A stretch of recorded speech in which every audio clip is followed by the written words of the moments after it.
नमस्कार, आप देख रहे हैं सत्ता की परख। राजनीति भी क्या चीज है, क्या क्या नहीं करा देती है राजनीति। राजनीति में चापलूसी और अंधभक्ति को पीछे छोड़कर वर्तमान दौर में कहीं आगे निकल गई है। यूपी में जैसे ही मौसम का हल्का सा मिजाज बदला और थोड़ा खुशनुमा सा महसूस हुआ तो राजनीतिक चमचे अपना नंबर बढ़ाने के लिए मैदान में आ गए। लोकसभा चुनाव में जनता को झूठे सब्जबाग दिखाकर फारिग हुए भोजपुरी फिल्मों के स्टार और गोरखपुर के सांसद रवि किशन ने कह डाला कि मौसम के बदलाव की वजह प्रधानमंत्री नरेंद्र मोदी हैं। रवि किशन यहीं नहीं रुके और कहा कि कन्याकुमारी में पीएम की साधना करने की वजह से ही मौसम खुशनुमा हो गया है। रवि किशन ने कहा कि प्रधानमंत्री जैसे ही साधना में लीन हुए वैसे ही मौसम में बदलाव आने लगा। वो जैसे ही लीन होते हैं पूरा मौसम बदल जाता है। प्रधानमंत्री की साधना से ही मौसम बेहतरीन हुआ है। वो जब साधना करते हैं तो उनके साथ पूरी शक्तियां लग जाती है। उनकी साधना देखकर पूजा पाठ में सब लोग लीन हो गए। नरेंद्र मोदी राह दिखा रही हैं। पूरा देश उसी रास्ते पर चल रहा है। अंतिम चरण के मतदान के दौरान गोरखपुर मीडिया के सवाल का जवाब देते हुए रवि किशन ने कहा कि 1% भी कोई डाउट नहीं रखना चाहिए। इस बार माताओं बहनों का, वृद्धों का और युवाओं का पूरा साथ पीएम मोदी और भाजपा के साथ जुड़ा हुआ है। देश में 7वें और आखिरी चरण के लोकसभा चुनाव के मतदान की प्रचार अवधि खत्म होने के बाद प्रधानमंत्री नरेंद्र मोदी कन्याकुमारी पहुंच गए थे। प्रधानमंत्री नरेंद्र मोदी चुनाव प्रचार के बाद पहले भी आध्यात्मिक यात्रा पर जाते रहे हैं। 2019 के चुनाव प्रचार के बाद प्रधानमंत्री ने केदारनाथ की गरुड़ चट्टी पर ध्यान लगाया था और इस बार कन्याकुमारी के विवेकानंद रॉक मेमोरियल पहुंचे हैं। लेकिन स्वामी विवेकानंद से उनका नाता क्या है, इस बारे में आम लोगों की अलग अलग राय है।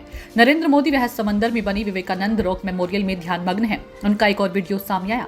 वीडियो में प्रधानमंत्री नरेंद्र मोदी भगवा कुर्ता और गमछे में दिख रही हैं। उनके हाथों में माला है। इस ध्यान मंडपम की खास बात तो यह है कि ये वही स्थान है जहां स्वामी विवेकानंद ने देश भ्रमण के बाद 3 दिनों तक ध्यान किया था। यही उन्होंने विकसित भारत का सपना देखा था। ऐसी मान्यता है कि इस स्थान पर देवी पार्वती ने एक पैर पर खड़े होकर साधना की थी। पीएम मोदी की 45 घंटे की ध्यान साधना कर रही हैं। उन्होंने सुबह भगवान सूर्य को जल चढ़ाया और फिर पूजा करके साधना में लीन हो गए। गेरुए वस्त्र पहने प्रधानमंत्री मोदी का किसी सन्यासी की तरह हिंद महासागर, अरब सागर और बंगाल की खाड़ी की लहरों के बीच एकांतवास जारी है। इससे पहले प्रधानमंत्री नरेंद्र मोदी ने कन्याकुमारी पहुंचकर सबसे पहले मां भगवती अम्मन मंदिर में दर्शन किए। माना जाता है कि ये मंदिर करीब 3000 साल पुराना है। यहाँ पर 20 मिनट पूजा अर्चना की और फिर बोट के जरिए विवेकानंद रॉक मेमोरियल के लिए रवाना हो गई। राजनीति में ये बात महत्वपूर्ण है कि जब तर्कपूर्ण और तथ्यपूर्ण बात नहीं की जा सकती है तो हंसी उड़ाकर किसी को नीचा दिखाया जा सकता है। राजनीति में चमचे का शाब्दिक रूप से ये भूमिका निभाने वाला व्यक्ति उस व्यक्ति के अहंकार को पोषित करता है जिसकी चापलूसी की जा रही है। भारतीय जीवन के सभी क्षेत्रों में बहुतायत में है। कॉरपोरेट जगत में उन्हें हाँ में हाँ मिलाने वाले के रूप में भी जाना जाता है, जिन्होंने कॉर्टेशियन में सोचता हूँ इसलिए मैं हूं को मैं चापलूसी करता हूं इसलिए मैं हूं में बदल दिया है। कॉर्पोरेट चमचे बिजनेस सूट पहनते हैं और एक आकर्षक मुस्कान रखते हैं। ये उन्हें राजनीतिक चमचों से अलग करता है जो खादी पहनते हैं और आकर्षक मुस्कान रखते हैं। चापलूसी भरी मुस्कान के अलावा चमचे की नौकरी के लिए यह जरूरी है कि व्यक्ति की खाल गेंडे जितनी मोटी हो।